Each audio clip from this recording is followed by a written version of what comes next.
Prime video की Bible आधारित drama series house of David के दूसरे सीजन का अंत कई घटनाक्रमों से भरा हुआ है, यहाँ तक कि कुछ पलों में ये थोड़ा तंग भी लगता है। फिनाले में मुख्य रूप से डेविड को इजराइल के असली राजा के रूप में स्वीकार किए जाने के बारे में दिखाया गया है, जो सच्चाई जानने वाले कई लोगों द्वारा स्वीकार किया जाता है। साथ ही शाऊल के नैतिक पतन के बारे में भी बताया गया है। इस वीडियो में हम हाउस ऑफ डेविड सीजन 2 के अंत के कुछ महत्वपूर्ण पलों पर नजर डालते हैं, साथ ही सीजन 3 में सीरीज की संभावित दिशा पर भी चर्चा करते हैं। तो स्पॉइलर अलर्ट के साथ आइए वीडियो में गोता लगाते हैं। जब राजा शाऊल और शमूएल आमने सामने होते हैं तो क्या होता है? हाउस ऑफ डेविड सीजन 2 के एपिसोड 8 में हम आखिरकार एक ऐसा पल देखते हैं जिसका जिक्र सीरीज की शुरुआत से ही किया जा रहा था, और खासकर इस सीजन में जब राजा शाऊल और पैगंबर शमूएल एक दूसरे से और दूर हो गए। हालांकि शमूएल ने राजधानी गैबिया और शाही दरबार को छोड़ दिया था, जिससे दोनों पुरुषों के बीच आंतरिक उथल पुथल का पता चलता है। इस सीजन की शुरुआत में तंबू में राजा के साथ सार्वजनिक रूप से हुई उनकी अवज्ञा ने जनता के सामने दरार की पुष्टि कर दी थी। बस कुछ ही समय में दोनों फिर से मिले, और यह भी तय था कि उनका झगड़ा दाऊद को लेकर होगा, क्योंकि वही उनके झगड़े का कारण था। इसलिए जब शाऊल अपनी सेना के साथ दाऊद को गिरफ्तार करने और उसे वापस गिबा ले जाने के लिए नोब शहर की ओर बढ़ता है, तो शमूएल उसे रास्ते में रोक देता है और अकेले ही उसका डटकर मुकाबला करता है, जिससे दाऊद और उसके भरोसेमंद लोगों को नोब से भागने का पर्याप्त समय मिल जाता है। पहले की तरह शमूएल को शारीरिक रूप से लड़ने की जरूरत नहीं है, क्योंकि उसके पास अपने हाथों को हिलाकर अपने विरोधियों के मन में डर, अराजकता और यहाँ तक कि विनाश को फैलाने की क्षमता है।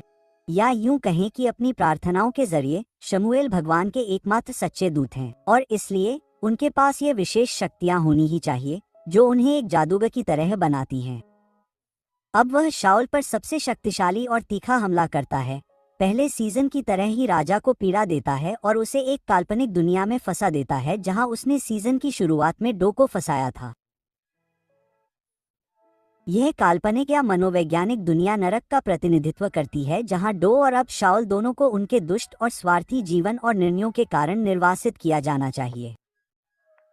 शाऊल श्रृंखला की शुरुआत से ही एक धर्मी और निष्पक्ष राजा नहीं रहा है, क्योंकि वह हमेशा सिंहासन पर अपनी स्थिति के बारे में चिंतित रहा है और अपने रास्ते में आने वाले किसी भी व्यक्ति को मारने या उस पर हमला करने के लिए तैयार रहता है, जिसमें उसके अपने परिवार के सदस्य भी शामिल हैं। इसलिए इस मनोवैज्ञानिक क्षेत्र में शाऊल को और भी अधिक पीड़ा और दर्द का कारण यह है कि शमूएल उसे उसके सामने पानी के एक कुंड में दाऊद के प्रतिबिंब को देखने के लिए कहता है, जिसे भूमि के असली राजा की छवि को दर्शाया जाता है। इसके अलावा शमूएल शाऊल को दाऊद का नाम भी पुकारता है, जिससे वह प्रतीकात्मक रूप से नायक के सामने हार मान लेता है और स्वीकार करता है कि उसका परिवार अब इजराइल के सिंहासन को नियंत्रित नहीं करेगा। हालांकि जब यह मानसिक यातना खत्म होती है और शाऊल होश में आता है, तो वह हार नहीं मानता और दाऊद को खोजने और मारने के अपने मिशन पर आगे बढ़ता है। यह वास्तव में राजा में एक बदलाव को दर्शाता है, जिसका भविष्य में परिणाम होना तय है, क्योंकि यह दिखाता है कि शाऊल अब क्रूरता और नीचता की सभी सीमाओं को पार कर जाता है।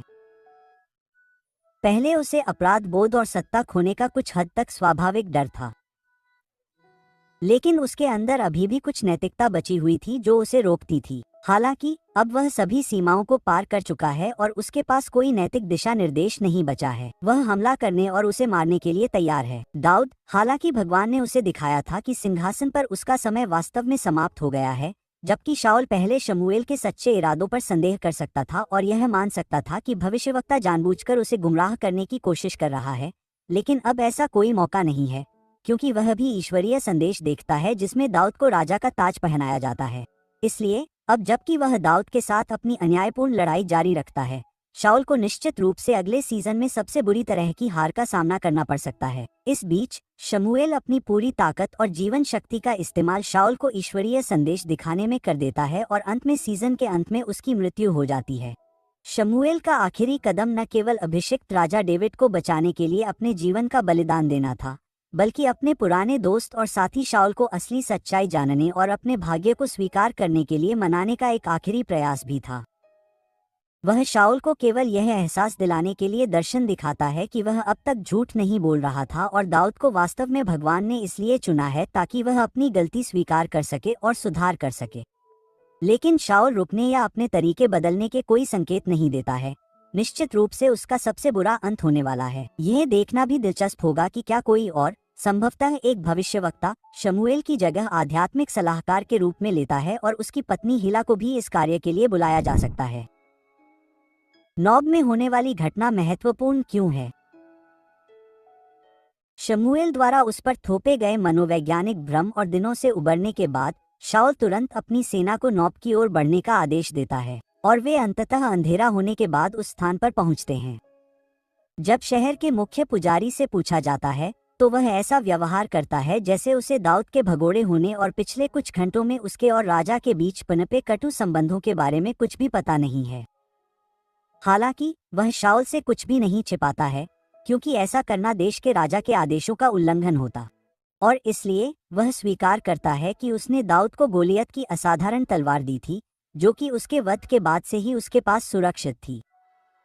शाऊल आखिरी सवाल पूछता है कि दाऊद कहाँ गया है, और जब पुजारी उसे संतोषजनक जवाब नहीं दे पाता है तो वह पूरे शहर को मारने का आदेश देता है।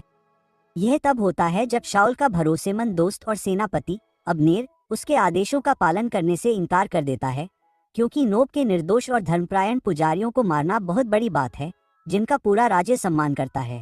अब्नेर अपने राजा के आदेशों के सामने घुटने टेक देता है और सभी सैनिक भी उसका अनुसरण करते हैं, वास्तव में शाऊल के आदेश का उल्लंघन करते हुए, और उससे माफी मांगते हैं। लेकिन सैनिकों का दूसरा गुट जिसे शाऊल ने हाल ही में नियुक्त किया था या जिसकी मदद करने के लिए वह तैयार था, वह तुरंत हरकत में आ जाता है। यह गुट हमेशा काले कपड़े पहनता है और अपने चेहरे को ढंकता है, और यही वह गुट है जिससे इशबल निर्वासन के दौरान मिला था। जैसा कि पिछले कुछ एपिसोड में बताया गया है, यह समूह स्पष्ट रूप से इस्राएल राज्य को नुकसान पहुंचाने के लिए काम कर रहा है और उनका नेतृत्व डो कर रहा है, जिसके इरादे भी बहुत संदिग्ध हैं। जब डो और उसके आदमी खुशी खुशी राजा के आदेश का पालन करते हैं तो शाऊल उन्हें रोकता नहीं है या उनके हिंसक स्वभाव पर एक बार भी सवाल नहीं उठाता है, जिससे साफ पता चलता है कि वह अब नैतिक रूप से इतना भ्रष्ट हो चुका है कि उसे सुधारा नहीं जा सकता। नोब की घटना से ये भी पता चलता है कि शाऊल अब राजा बने रहने के लिए हर संभव और आवश्यक स्रोत से मदद लेने को तैयार है। वह जल्द ही अपनी सेना पर नियंत्रण खो देता है और उसकी जगह किराए के सैनिकों को ले लेता है जो स्पष्ट रूप से अपने फायदे के लिए काम कर रहे हैं। हाउस ऑफ डेविड सीजन 3 में शाऊल संभवतः युद्ध में भाड़े के सैनिकों की इस सेना का नेतृत्व करेगा, क्योंकि शाही सैनिकों में से कोई भी उसके साथ नहीं होगा, और इसलिए वह तकनीकी रूप से किसी भी बाहरी व्यक्ति की तरह काम करेगा जो इजराइल पर आक्रमण करने और शासन करने का प्रयास कर रहा है। यह भी उसके लिए गंभीर परिणाम लेकर आएगा, क्योंकि भाड़े के सैनिक वास्तव में उसकी परवाह नहीं करते हैं। आकीश इस स्थिति पर कैसे प्रतिक्रिया देता है?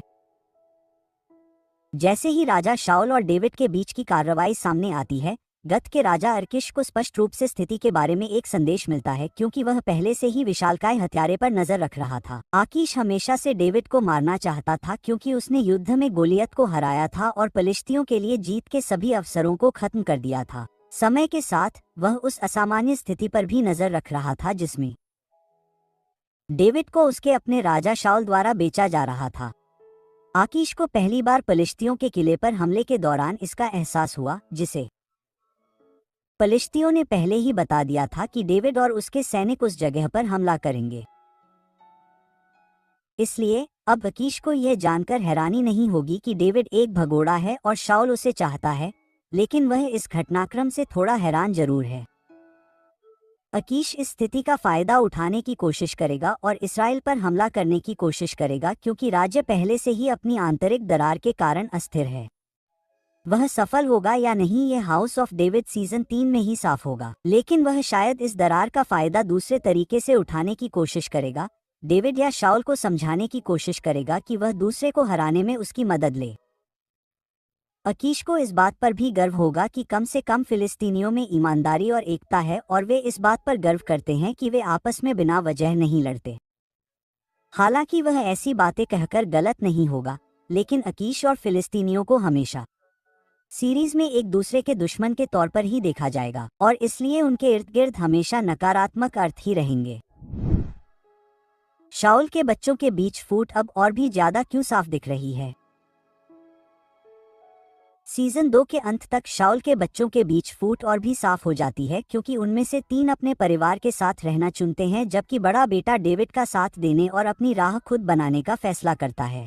सबसे बड़ा बेटा जॉनथन इजराइल का राजा बनने की सबसे कम इच्छा रखता है और न्याय और धर्म के मूल्यों और गुणों को मजबूती से थामे रखने वाला इकलौता बेटा है, कम से कम दोनों बेटों के बीच। इसलिए जॉनथन पहले अपने पिता को डेविड पर हो रहे इस बेबुनियाद जुर्म को बंद करने के लिए मनाने की कोशिश करता है और हाल ही में शाऊल की कायरतापूर्ण हरकतों को भी उजागर करता है।